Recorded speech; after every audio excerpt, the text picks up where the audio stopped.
How to delete a payment method on DoorDash.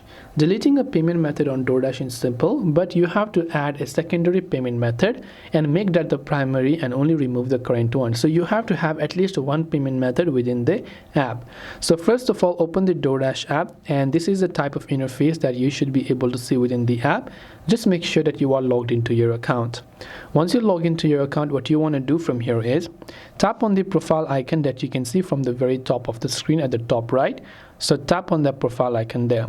Once you're here on this page, you want to scroll and look for the option that says payment methods. So here you can see when you come to payment, I have added only one payment method, which is my default payment method. So if I want to remove it, you can see it says cannot delete default payment method. So in this case, first you have to add another payment method, make that the default payment method, and only remove the current payment method. And this way you should be able to delete payment method on DoorDash. I hope that this video really helps you out.